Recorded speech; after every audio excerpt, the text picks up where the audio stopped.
Good evening. We'll now begin the recording of our regular monthly meeting. With the quorum being present, the meeting was called to order at 6:30 p.m. Tonight, we immediately convene an executive session to discuss the search for a successor assistant superintendent. At this time, I'd like to call for a motion and a second to add executive session and return of the meeting.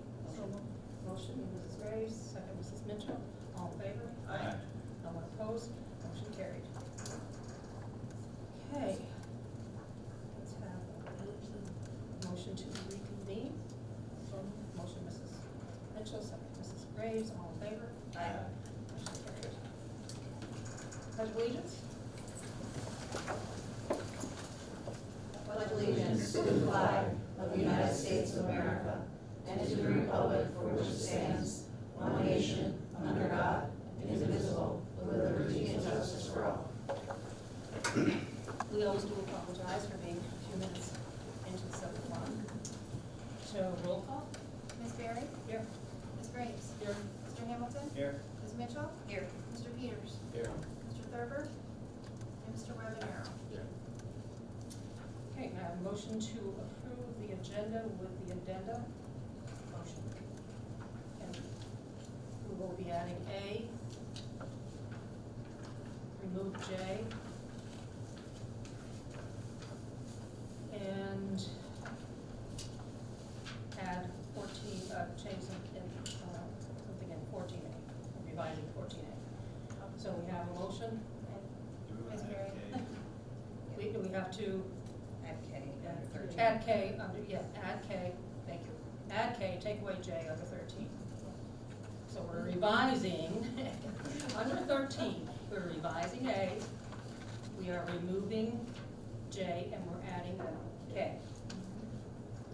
Okay, we have a motion, any other discussion? And we also have 16B.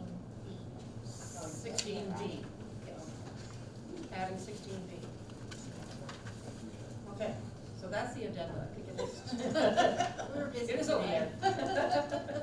It was one of those things that, oh. We have a motion from Mrs. Mitchell, a second from Mr. Webanero. All in favor? Aye. And no abstentions, motion carried. We have a motion to approve the minutes of the October 18th meeting. Motion, Mrs. Mitchell, Second. second Mr. Hamilton. All in favor? Aye. Motion carried. Do we have anybody signing up for public comment? I did, but let me double check.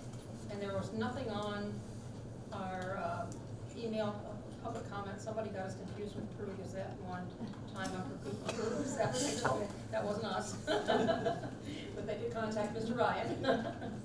We have nobody there? No, okay. Superintendent's report.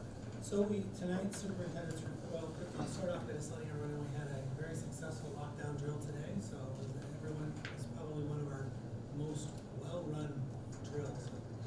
So I would say that everyone was a good job on everyone's part, teachers, students, and administration, so that was great.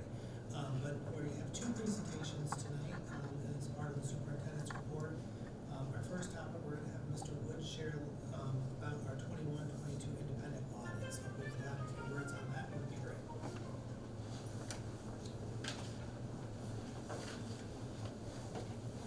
Good evening.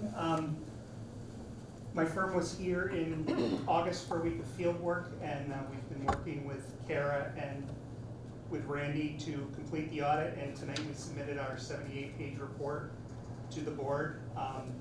We gave an unmodified opinion, which means the financial statements stated fairly the financial health of the district. And again, we want to thank Kara and Randy for making it a very, very smooth audit. Thank you. Thank you. And we also have guests tonight from CBS talking about COSER, Eric Bell, Assistant Superintendent, Management Services, and Joe Fuller, the Food Services Director, here to share about this particular COSER. Mr. Storms, thank you for this opportunity, and Peru Board, thanks for the opportunity for us to present as well. I will be a little bit longer than Mr. Wood was, so if you don't mind. No, not yet. That would sell this We program. can figure something out if you do sign up. The pictures are good though.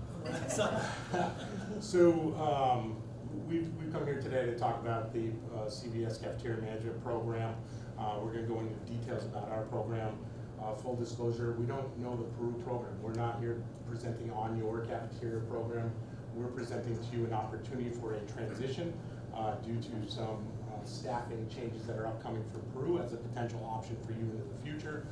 So what Julie and I are here to do is just talk to you about our program, what we do in other districts, and tell you how it could be a great fit for the Peru Central School District. We'll be going through, we have an opportunity for questions at the end. If you want to jump in and there's something that you really want to talk about, it's your meeting, I'm happy to answer questions at any time. So first up, this COSA started in 2015 and currently serves 7 school districts. We are in 15 campuses and serve over 4,300 students. So we're in the Plattsburgh Central School District, Mariah, Lake Placid. We have a partial engagement with them. They're new this year. Boquete Valley, Willsboro, Spoon Lake, and Keene is where we're currently servicing. We also service CVES, so our Mineville campus and our Plattsburgh campus. So really, it's total students. We come with a team approach. Our awesome director, who you'll meet shortly, Julie Holbrook, comes with decades of experience in nutrition and cafeteria management. We have currently had 2 school lunch managers on our team as well, both with degrees in nutrition, assistant food service director who has a nutritional background working for us, myself who's the least background in nutrition. I have a background in finance, so I am part of this team, albeit probably the smallest part, and just that it falls under management services, and I just support a leadership role for our group. As part of this program, we're going to talk about next, what would it look like if Peru joined. Realize that this team want to be on site servicing Peru, but they're there in that leadership, mentoring, support role, and Julie is hands-on in every one of our districts. So when we talk about the Peru Central School District, the first thing I could do is stand in front of you and say, you should do this because of BOCES aid and CVS taking on your legacy costs. And with a retiring cafeteria manager, I'm sure you all are aware what those legacy costs look like. And Randy shared with what that projection is going to be. And just financially say this makes sense for Peru because of that. However, I'm not going to share that. I want to talk about this program because whether this was financially right for you or not, this program proves itself for the kids, for the community, for your parents, and for your staff. So what would it look like here in Peru? You get the full support of our team that I just shared as part of our transition. If Mr. Storm says that he wants to be in this coaster for this year and our transition time's looking like an April timeframe with his group, we would start now. We'd start recruiting for people and we'd start training them. We'd send them to Plattsburgh, we'd send them to Mariah and our other districts to learn with our experts. Our experts would start to be on site to work with your teams. That's when we would take a deep dive. We want to learn what you do, why you do it, and really get to the nitty-gritty of Peru, so that way this can be a smooth transition. So that would start, we're talking to our board tomorrow to prepare them for a potential relationship with Peru, so we can move even quicker on those recruitment efforts. So what we'd want to do is have a school lunch manager here on site 5 days a week, 10 months out of the year. So we'd ask for office space and they're going to be that on-site leadership. As part of a recruitment effort, we would also include and ask Mr. Storms and whoever else he'd like to be part of those interviews. Since we're planning to put that person on site, we can't commit them long term. You're buying a team, but we know that that person would be starting here right away. So we want it again to be a collaborative effort in saying this is the right person for Peru. We would have Julie Holbrook working hands-on during this transition and supporting that new person. So you would see Julie on site quite often during that transition period, which we typically see as being just over a year's period of time. Big piece is the nutritional model. So we do not go by New York State Ed standards. We think they're great, but that's a bare minimum. We like to exceed those minimums because we believe that students' nutrition require us to go well above those. We see the minimums were based on lobbyist dollars. A lot of them coming from people who love sugar and pound that to students with no limits. And if there's whole grain in it, you can serve it. We don't go on that model. We go with what's nutritionally best for students, and Julie will touch on that. But we do shift the program from what you typically would see in schools. Again, I can't comment on Peru, but whenever we transition to school, usually it is a pretty significant shift from the norm. Program has proven to save money. I'll give you some examples of that later on. I can't guarantee you saving, because again, I don't know what you do now, but every place we've gone into, 7 for 7, we've saved money. Our specialty is something that Julie's gonna touch on for you, so you're gonna touch on more of the nutritional background of our program. I'll pass it to you. I'm gonna read from this because I don't have the ability.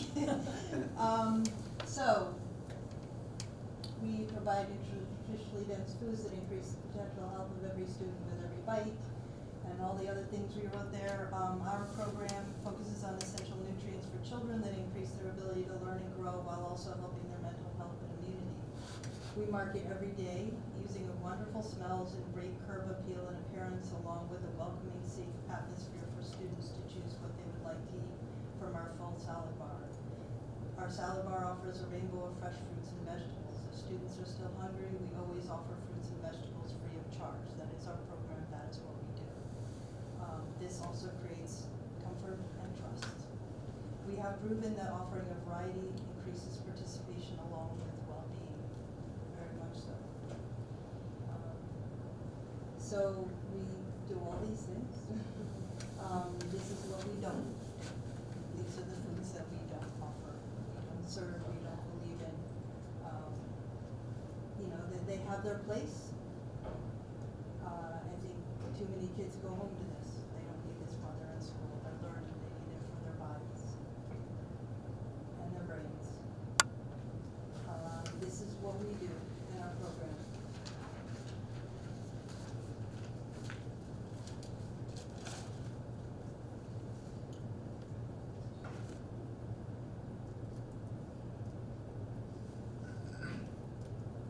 This year we did a geographic preference bid. We currently are serving all these things. We have many farms, all our carrots, all our potatoes.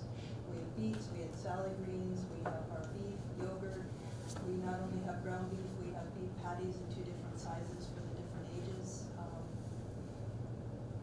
We do a lot of seasonally, we do out of season, but we do pretty much everything homemade. It depends on the school. Some of our schools do actually homemade bread. So we prioritize cooking from scratch for all these reasons. Our program consists of scratch cooking. We work closely with existing staff, meeting them on their level to teach them our way of doing things. Often it does require us to ask for a bit more skilled labor, but we have yet to not do this sustainably budget-wise because we cook using simple ingredients. We use very few disposable items, which we have proven are extremely expensive, and we don't waste food. We repurpose as much as possible and save time and money. Preparing double batches of sauces, for example, so that we have more time to cook more from scratch. We call it cost shifting. This is yours. Yep. Thank you, Julie. And I love that smile. That is straight from one of our kitchens.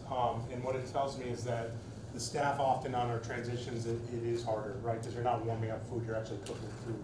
So that transition can be hard on staff. But once we make it through the transition, they take great pride in the work they do, and they find their why, they find their purpose, they find their passion. You talk about retention in your kitchens, let them find their passion and their purpose, and when they see the difference they're making in kids, our kitchens come alive. The people, you see different people once it gets going in our kitchens. I love that. I get goosebumps talking about it. Program cost savings. So I'm not talking BOCES aid here at all. There's not a single BOCES aid in this chart. What I'm talking about is solely your cafeteria financials stacked up. So a treasurer gave this to us from one of our districts. Approximately 1,800 students, we transitioned them July 1, 2021. So last year would have been our first year transitioning with them. Meal growth, so the meals served for students grew 75% from 158,000 to 276,000. And I claim it's on quality of food being served day in and day out for breakfast and lunch. So federal and state reimbursements grew by $500,000. Their net income, and the treasurer only shared with us from May to May, but their net income on a 12-month basis increased by $391,000. They went from losing $139,000 in their cafeteria to making $252,000. So not only did they get more nutritious food, not only were their kids more satisfied, not hungry, their behaviors improved, and they saved $391,000. So you can't make that stuff up. I know the business official of that district did give a testimonial to your business official off the cuff without me requesting it. So really powerful numbers there as part of this program, and it goes to cooking from scratch, right? So cooking from scratch, you save so much money. The processed food and pre-made food is marked up so much, and you have talents in your kitchens. When you have cooks and cooks managers, they can do that work for you, and that's what this program does. It has homemade recipes, and then when you have that homemade food, you can then take that and use it in the next day's recipes or the next day's soup or whatever, so you have less food waste. And that drives a significant change financially in a cafeteria. I believe that was the first time they made money in over a decade. So program testimonials, I talked a little bit about behaviors, right? And schools don't like to share behavioral data with me or the improvements, so we kind of take it as testimonials. So if you do transition, I look at some of the principals in this room, we're open for your testimonials if you're part of this. I'm going to read it in case you can't see it. A parent shared with us, thank you so much for your implement, and these are within the last few months that have come in. We haven't just been compiling these, I just pulled a few from recently. So thank you so much for your implementation of healthy foods for our children. I could go on and on, but this is fantastic. I am so happy to see healthy options for our kids. My girls at Blank Elementary School are 5 and 8 are happy with the new food choices. Food is critical. Healthy food feeds the brain. You are making a difference. We are stretched so thin, but now more than ever, kids need to eat better. And part of the slides that Julie was sharing, we say, we try to meet the nutritional needs of kids in 2 meals. That's our goal of our program, breakfast and lunch. We assume they're getting no nutrition for dinner, right? That way, we don't rely on parents for this. Give them everything they need in breakfast and lunch, and that way the pressure's off the parents. If you gotta rush them and give them something quick, we gave them their nutrition for the day. It was made available to them, and at home you make your decisions. Principal shared with us at the staff meeting today, it was shared by many. They are seeing benefits to students' behavior after healthier breakfasts and lunches are being served. Students are regularly sharing their appreciation for the better food being served to them in their daily conversations. Great job to all that were part of this change for our students. Another parent, my daughter has still been enjoying trying all the new things for lunch, and she was very excited to see the menu items for Wednesday.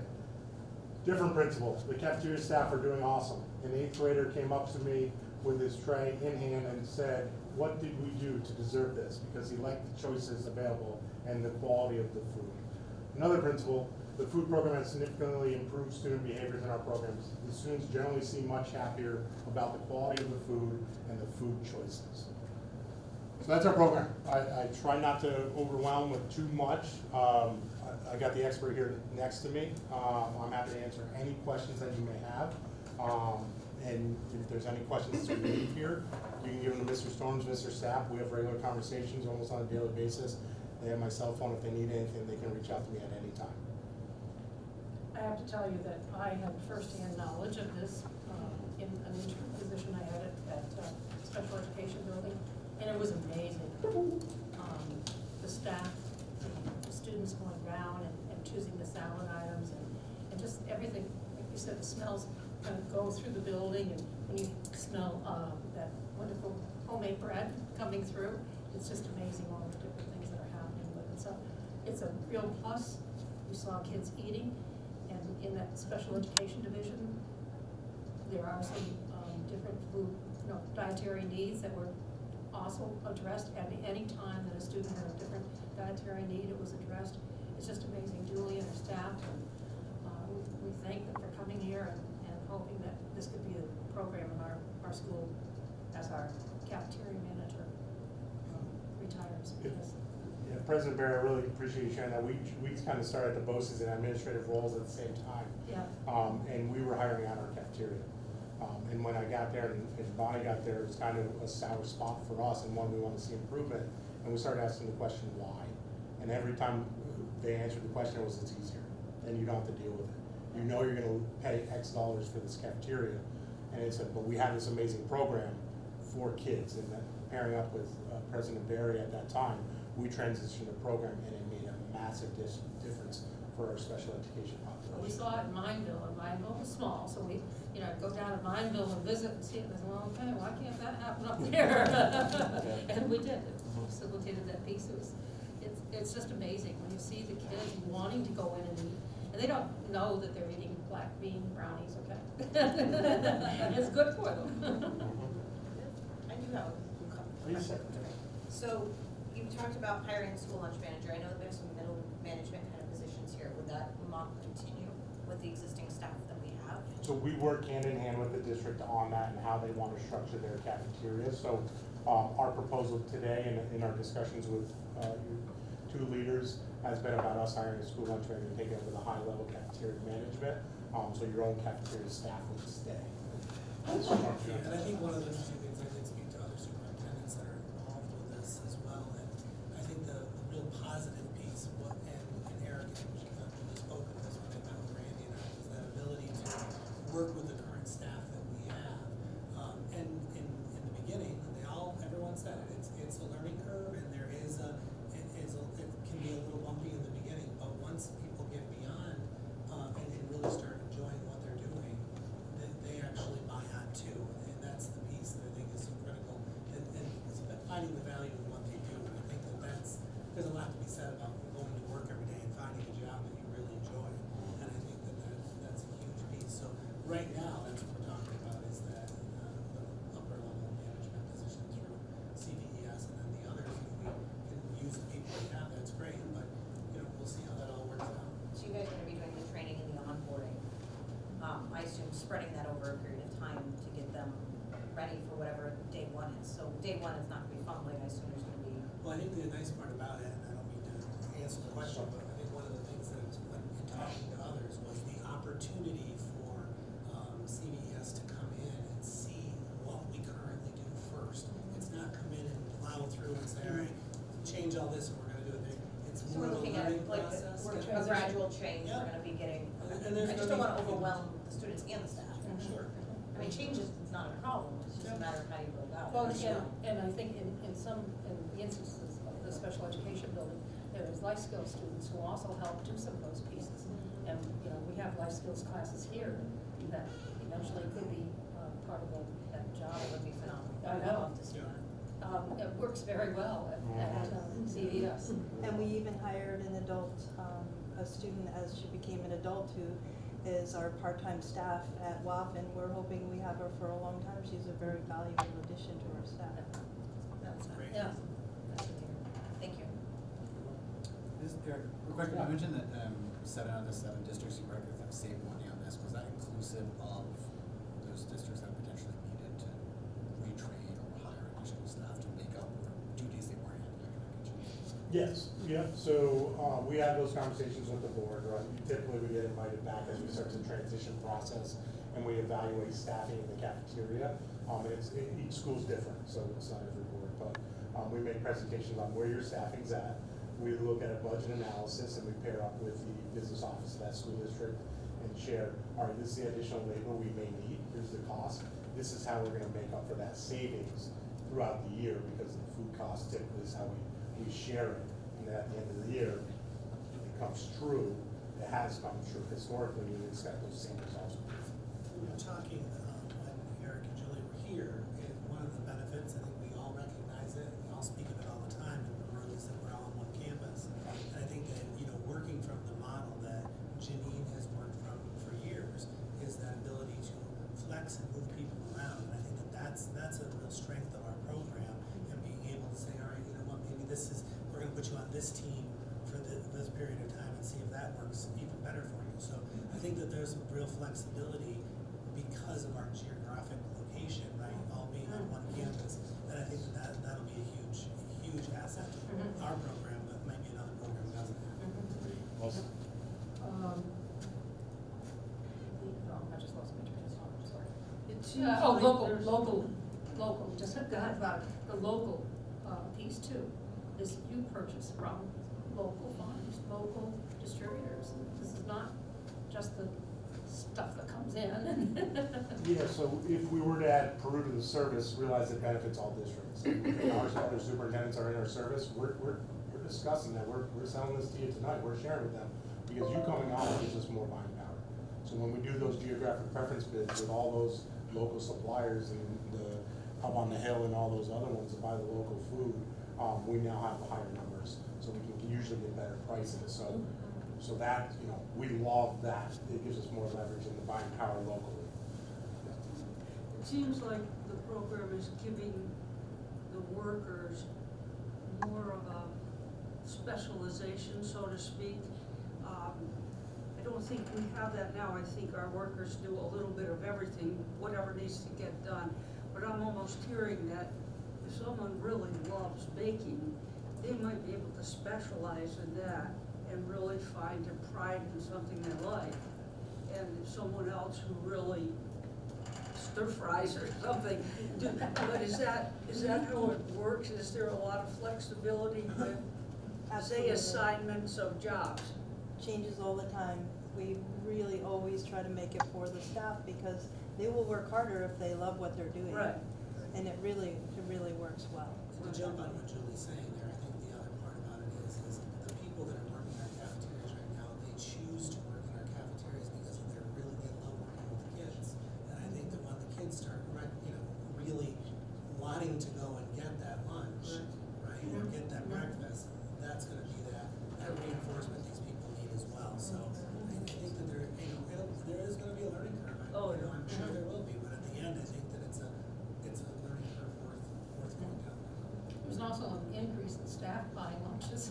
I'm sure. There is, That's what I'm it was saying. unbelievable, we couldn't believe it, you know, the staff buying lunches because they could go down and get a complete salad bar and didn't have to worry about, oh, what did I have to pack in today, so it was a huge increase in staff buying lunches. I do see this as an opportunity. It's been brought to us by parents, by students multiple Yes. times that our offerings are not where the parents want it to be. So I would think that taking a step in this direction where we're going to look something completely new is hopefully gonna provide them with that piece that they feel that they're missing. I love the idea of offering them fruits and vegetables at leash. I mean, if they want it and they like it, maybe they only eat carrots, but it sounds like that's gonna be an option, which, Well, I think in I our think anything. presentation that Julie and Yeah. Eric did when we were meeting with Randy and I, one of the things Julie was explaining, and maybe you may explain it again better than I can, but there are rules and regulations that we still have to follow in regards to, I think that one of the things you were telling us was the main entree. They can get one of the main entree, but when it comes to the fruits and vegetables aspect of it, the kids can get as much of it as they want to, and I think that itself, I was correct in that, right? No, you're perfect. So I think that says a lot about I think that it's real. ability to, give the students the things they need. One thing I want for full disclosure is, when you talk about parents during this transition, what they're looking for, you will find parents on the other side of that. So in all of our schools, we have parents that call us and say, I can't believe you're not serving my kid a Pop-Tart anymore. And it's gonna happen, and you're gonna get those calls too. Can So you just- make a healthy looking Pop-Tart? Hot dogs is a big one too. You'll realize how much parents are disappointed if you take hot dogs away. We live with this on a daily basis. So it's not all, you're gonna get the other side of the coin, I guess. I'll give you another full disclosure. Not one of my schools offers chocolate milk. And guess who has the biggest problem with it? Parents. Eric, Not just parents. Teachers, administration. Really? It is unbelievable how much kickback we get from more than parents and definitely more than kids. It takes the kids a couple weeks to get used to it. And we do offer dessert once a week on Friday, and that's kind of the transition, and we just stuck with it actually. When I got into schools that were really resistant, I said, let's do dessert. Do dessert on Friday. That's, and that is the trade-off. And actually in a short period of time, we decided to keep it because it really, it's just another addition to the program we're allowed to do, and we sneak stuff in all over the place. Yeah, and the powerful piece of this is we do work with administration on that. The chocolate milk piece is a sensitive one, but we work with the team. These guys don't like chocolate. Yeah, so, and I'll tell you, they may or they may not, but I will tell you the sugar content in it. Yeah. If a kid has chocolate milk for breakfast, or chocolate milk for lunch, plus the normal foods with sugars in it, they're having 100 to 200 grams of sugar in a matter of 3 hours. I don't know your differences. And a lot of schools' breakfast and lunch are only a few hours apart. So you just put a third grader with 100 grams of sugar in third grade, so my elementary principals will be like, yeah, that's crazy. What are we doing? Throw a Pop-Tart in there or a donut, you're now 300 grams of sugar.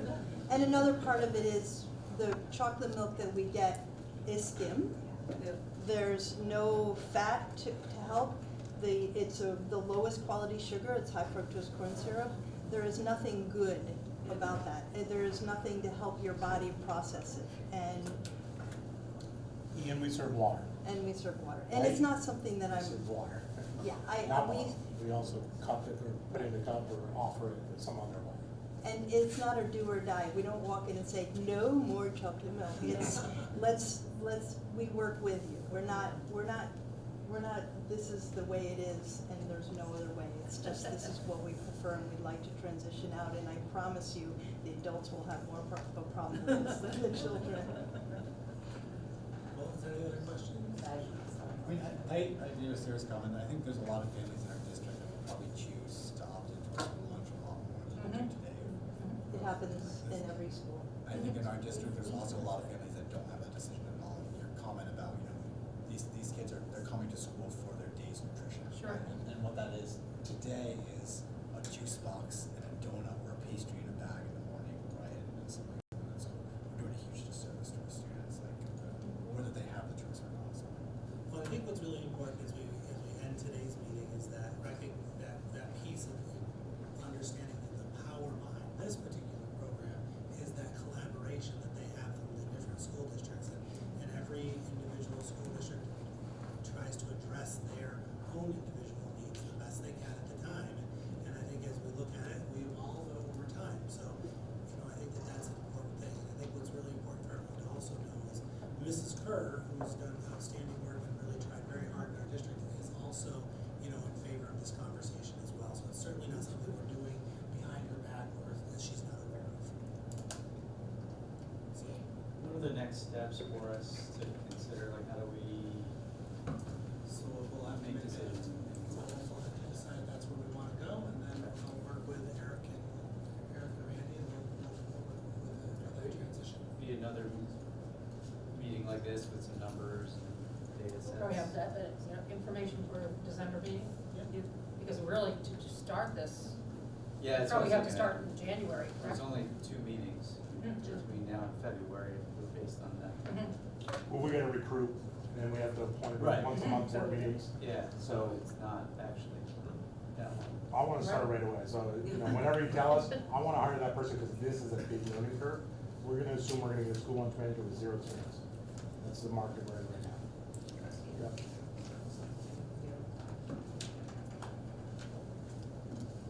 So we'll get some more information together and be sure that we're ready for the December board meeting. December 14th meeting and then, And we should be, we'll have it as an item at the December board meeting. Excellent. All Mr. right. Storms, thank you, President, Thank you thank very you. much. thank you. Thank Board, Thank you very much. Mr. Seth, thank you. Nice to see you both again and. Absolutely. We'll talk.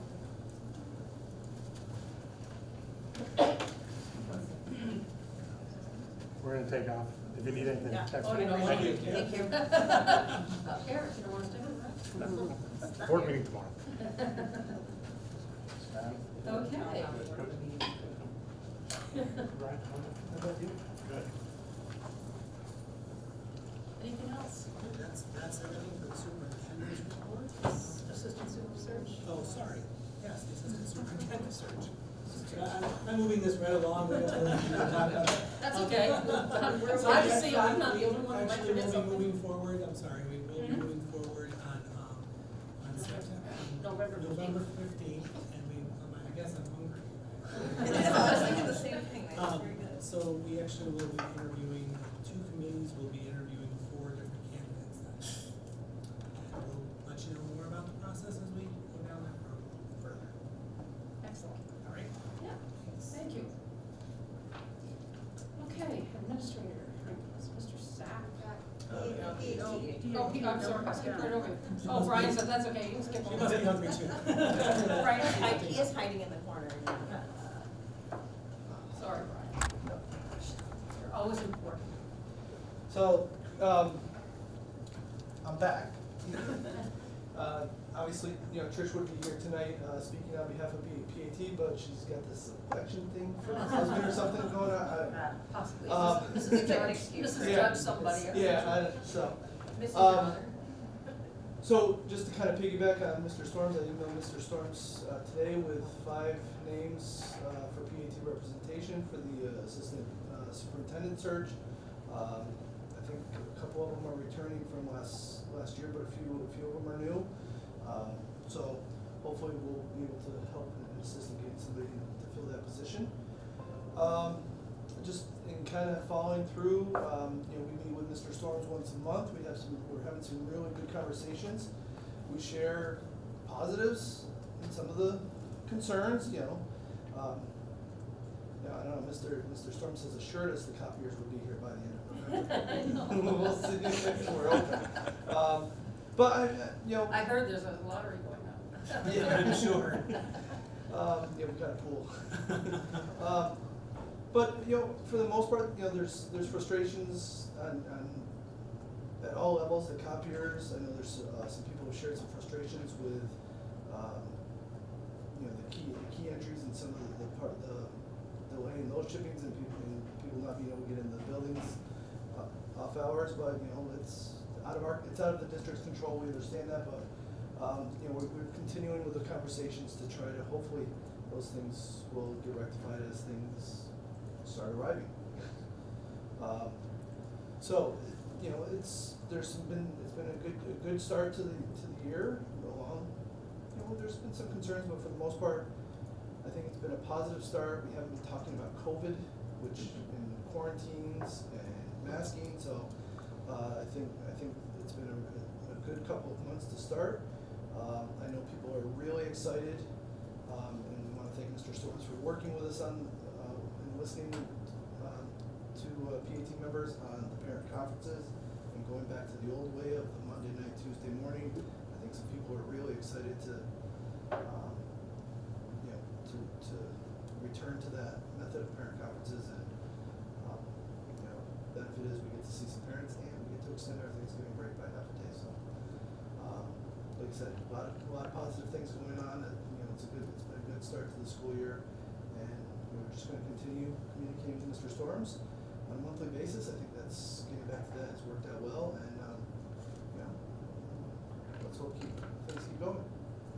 I saw that, the nighttime, I think it's so important to offer that nighttime for the parents who can't get here during the day. I know it's a voracious 12, 14-hour day for some, but it's so worthwhile for the parents to be able to be here at nighttime and then. I'm glad you bring that up, because that's one of the pieces that, we really thank PAT for coming late into the evening on that night, and that's the give back. Well, The next and the day, payoff for PAT is, that Yeah. at 11 o'clock on Tuesday gives us a little extra time to prepare for Thanksgiving travel and family and football. So, thank you. Thanks, Brent. Thank you. Okay, now Mr. Sapp.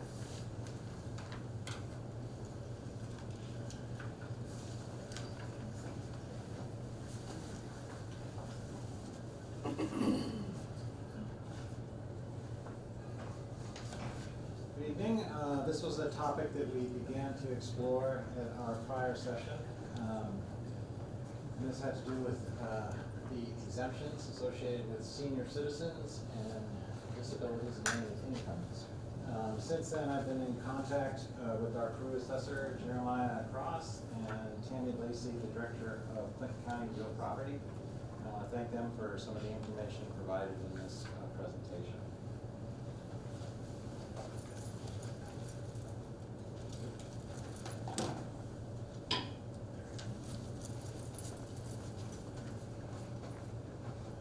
So just to kind of go over what our current exemption exists on the far left. The current situation we have is that our exemption for both the seniors and disabilities and limited income exemption is that the maximum income level is set at $24,000, and you get a 50,000 or a 50% reduction in your taxes. If you exceed that amount, it immediately drops to 0%. So it's kind of like, fall off a cliff. What is proposed is not only to, and the last time we made this adjustment was in, I believe it was 2003, was to make that adjustment. So it's time to revisit it And what we have proposed is to increase that to 26,000 and also introduce a sliding scale. So the maximum amount to receive a 50% reduction would be at $26,000 for both of these. And then it would tier off after that. If you had 27,000, just under 27,000, you would have a 45% reduction. 40% would be up to 28,000, so forth and so on. And it would tier down to as small as a 5% reduction at under $34,400.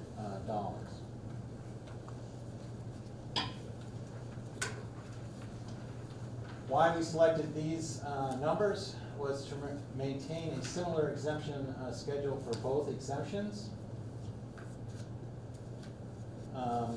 Currently, the disabilities and limited income exemption has a maximum income limit of $26,000 for the 50% reduction in taxes. And then going up to the very height of the scale, it also it has the sliding scale ending off, or the cutoff point at 34,399. So you have the limit at 50 and you have the limit at 5%. And of course, we wanted to seek to impact the other taxpayers as minimally as possible. So that's what we also attempted to do in this. And of course, the source of the information as far as forecasting, the numbers I received were from real property. So let's take a look at what would impact kind of before and after our current situation. The light bars indicate what currently is exempt in the two exemptions. So currently, the disabilities and limited income exemption, light bar, approximately $1.3 million of property is currently exempt. In the senior citizens exemption, currently approximately $6 million, just a little over $6 million is currently exempt. By adding, by raising it up to 26,000 and also introducing the tiers or the sliding scale, you can see the impact denoted by the darker colored blue. It would raise the disabilities and limited income exemption. It would add approximately $600,000 worth of exemptions property, and for the senior citizens exemption, it would add approximately $2 million worth of exemption.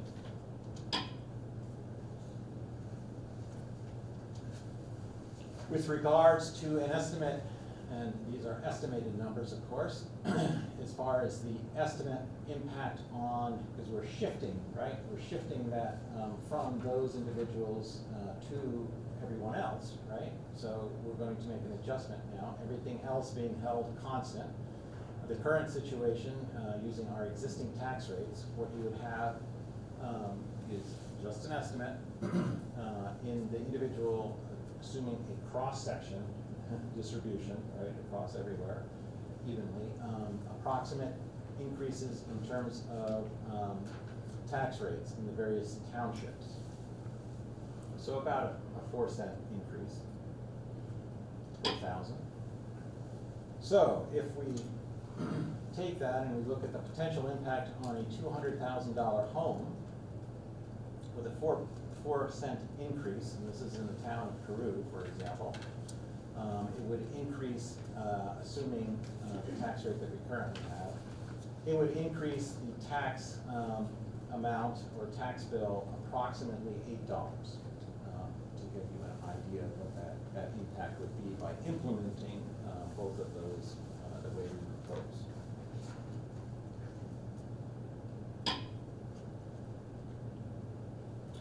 That is pretty much the extent of the presentation.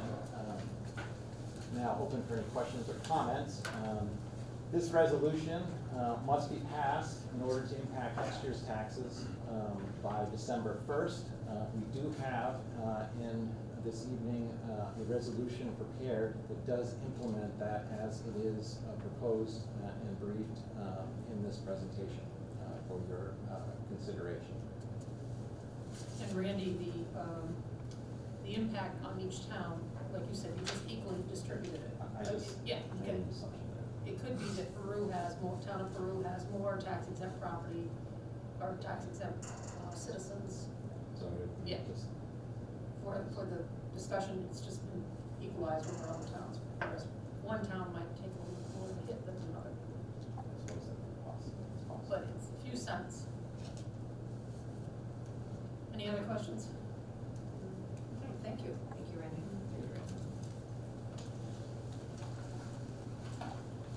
Okay, may I have a motion for consent agenda 12A through G? Motion.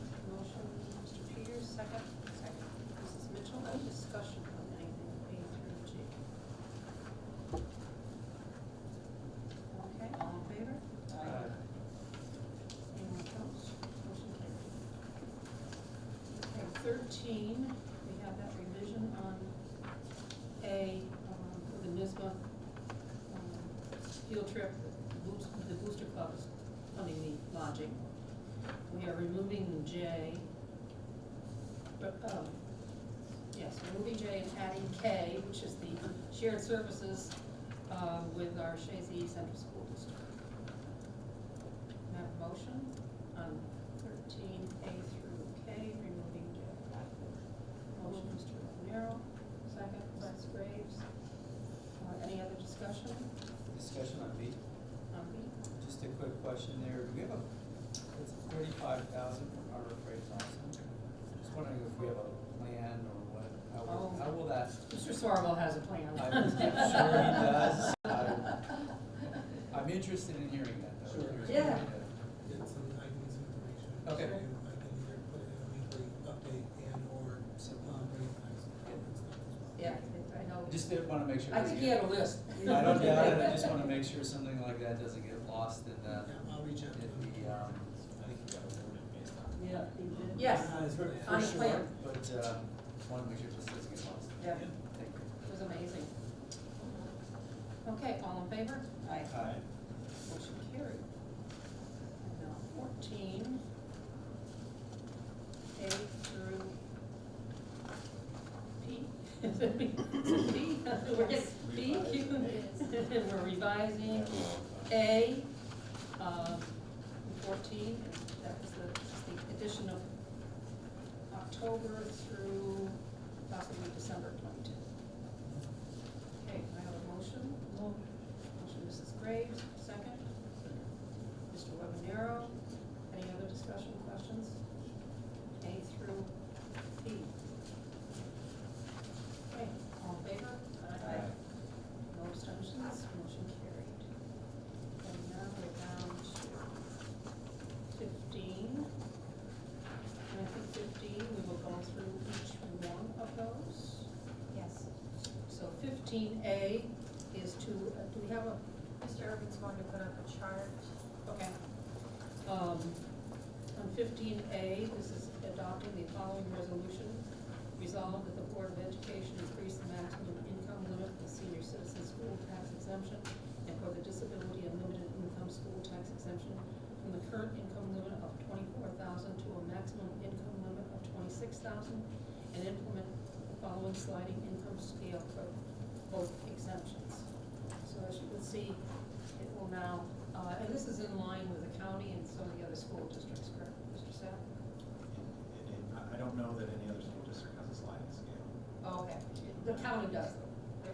There are some areas. Yeah. that use a sliding scale. That's right, we looked at this information before, there was only one other school district with the disabilities. Correct. Do I have a motion? Motion, Mrs. Mitchell, second, Mr. Hamilton, any discussion? All in favor? Aye. No abstentions, motion carried. And now 15E, to receive information about the, oh, well, we're just gonna take that one. Regarding the search for school business administration. B word.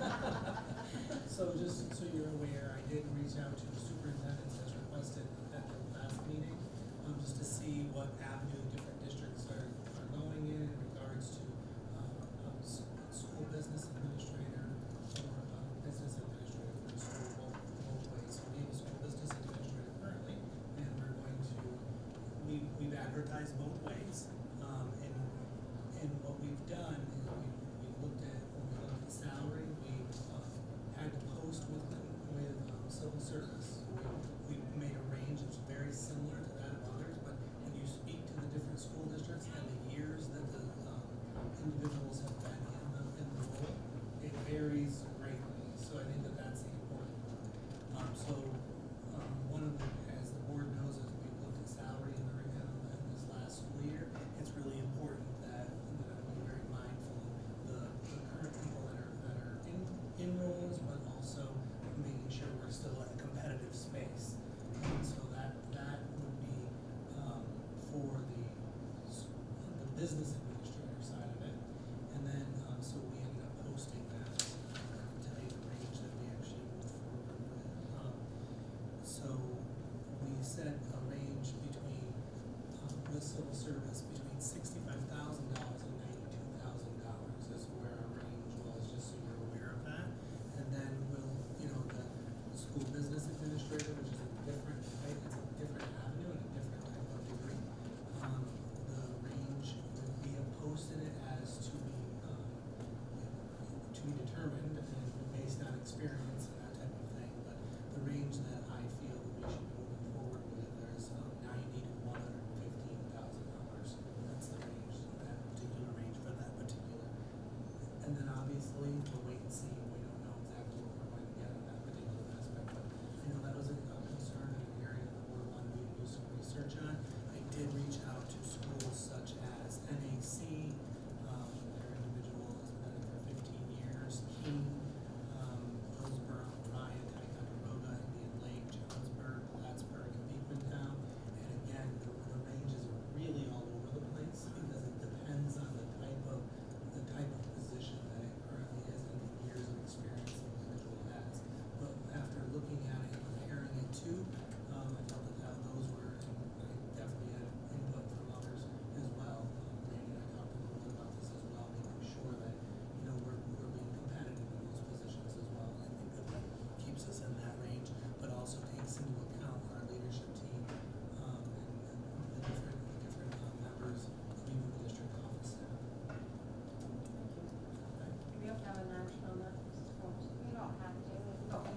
just It's leave it just, as, it was just information. I think typically what would end up happening, just so you're all aware, is that once we get into that particular Yeah. process, we'll obviously go to part of that next round, and we'll have more discussion about that, but I know that was an area you wanted me to reach out, Mhm. and it was interesting because of getting that data was not as easy as I thought it was, but they were great, people were great in regards to giving me that data too, Okay, thank you. okay? Any questions from Mr. Storm? Okay, 15C, we've got the information from Mrs. Porter about the therapy dog. Can I have a motion? Motion, Mr. Peters, second. Mrs. Graves? I just need to know. And discuss, and determine the actions, okay, now, we'll discuss, no, yeah, did I get ahead of something? Yes. Okay, well, so that we've got the discussion and determine the action, so, questions from that information?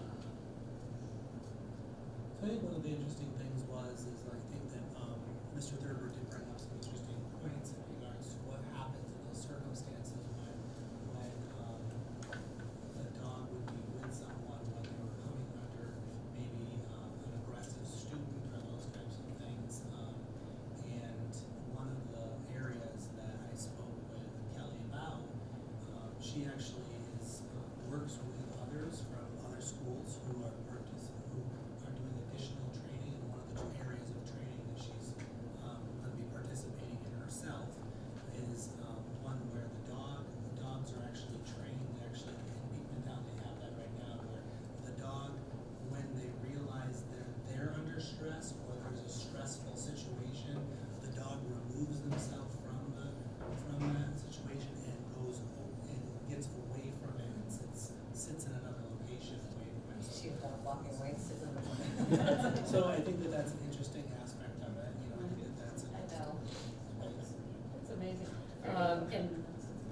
town has not had any issue with a student in crisis. So everything I spoke to everybody about was all positive interactions.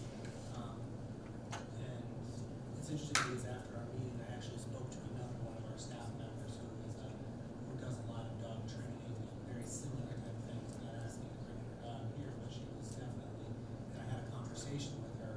I asked what would happen with your own dogs, and she said my dog would be they would want to get in between me and the individual. She said they'd probably sit down. She said, and the very most that her own dog, and again, this is not a dog we're talking about bringing here, but she said my dog may, if it was a very aggressive situation, may bark, but would never bite. She said never would they bark. So I think that those are interesting aspects of it. And then the other part about it is I did meet with Kelly and have a conversation with her in regards to the next steps and what that means, just because depending on the board's decision tonight on this particular matter, it's not like we're starting tomorrow. We're gonna take some time to actually establish some school-wide plans and protocols that would include administration and others that are interested in this particular topic, and then just so that you're aware, just tomorrow say, all right, the dog's here. Okay, so we've got the motion to receive the information. All in favor of that motion to receive the information? Got it? Motion to carry that. Now, we have a motion to move forward with adding a therapy dog to our middle school and high school, correct? So Okay. moved. So moved, Mrs. Graves?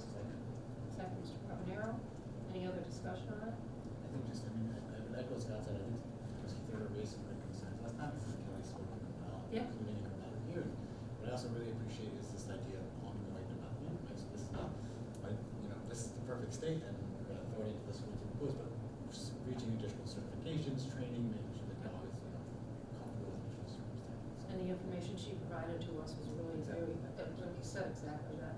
I like the idea of receiving the follow-up that we had discussed last month too, Mhm. just to, if we put this, it gets implemented in 6 months, wherever, Oh, there'll be a plan of implementation Yeah, that just, you can just share to with us. see if it's, yeah, so just so we know that it's, if it is positively benefiting students, then Oh, that's that's great to exciting. know. If it's Sure. not, then we can reevaluate.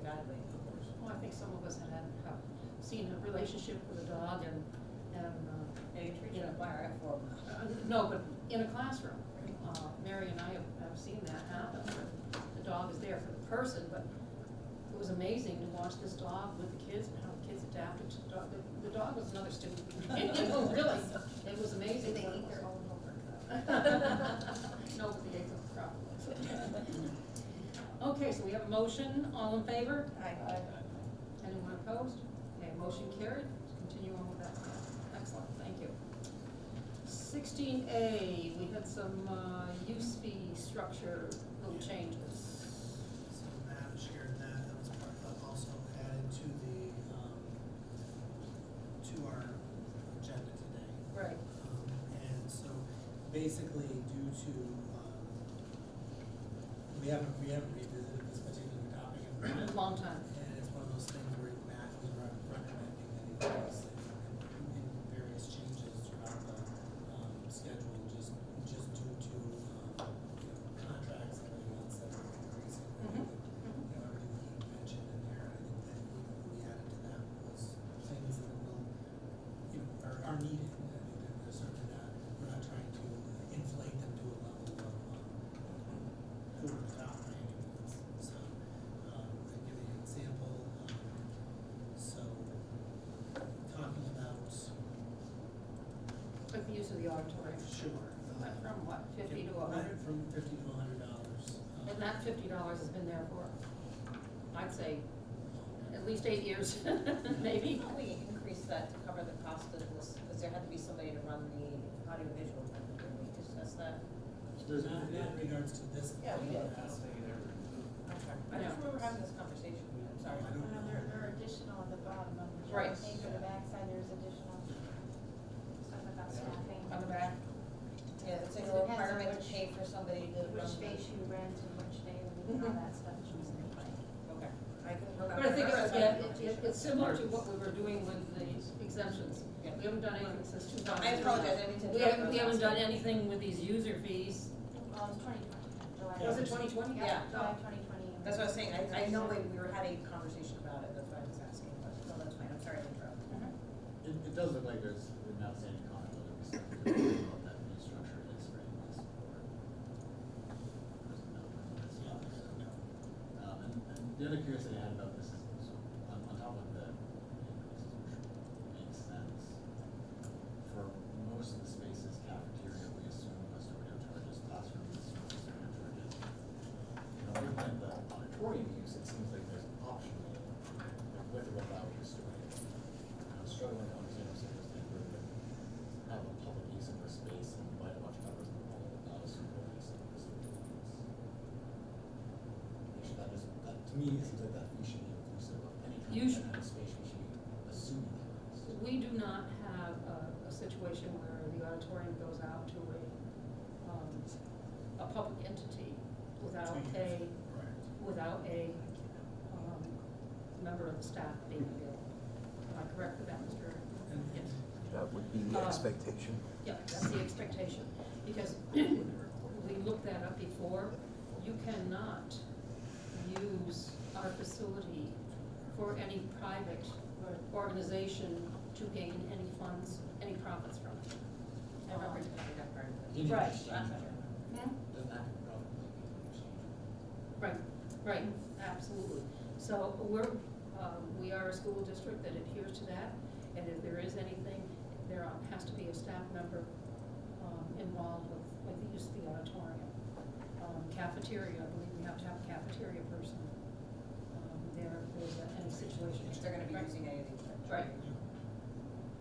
So you said, I'm sorry, you said it was gonna increase the auditorium, I didn't mean to interrupt that, I apologize. So the He things had he had scratched some things out on our link. Yes. So it was increasing, increasing the auditorium from $50 to $100, increasing the wrestling space, if you will, to $100 as well. The same thing with classrooms, we're moving from a $20 per event type of thing to a $50 event.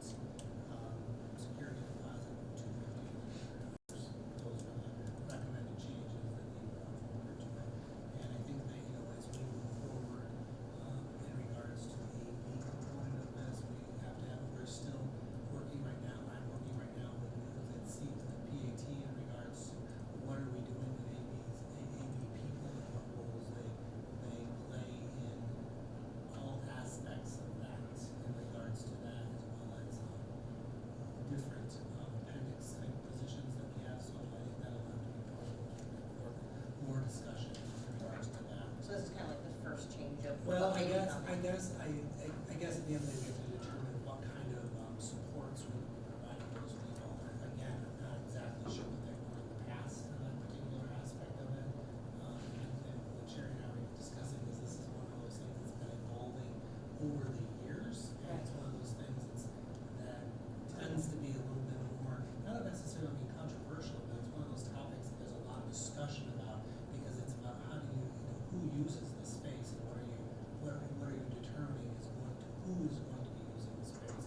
I think they're all interesting aspects of this particular topic. If you decide to take action tonight, you would have to let us know what date is it. If you decide to make the change tonight, are you going to change it for anybody that uses it after tonight, or anyone that reserves new after? Because you could already have places that have reserved. That's right, that's right. A month or two ahead of time, they Right, would want right, the older rate, so right. you would wanna let us know how you would wanna address it. so we need a clarification on one piece that can happen next month, maybe, The AVs. working with PAT and so on. Yeah. But the other use fees both seem like those could easily be moved tonight. I agree. And I think we Question? want to respect existing reservations. Absolutely. Is there any other So question?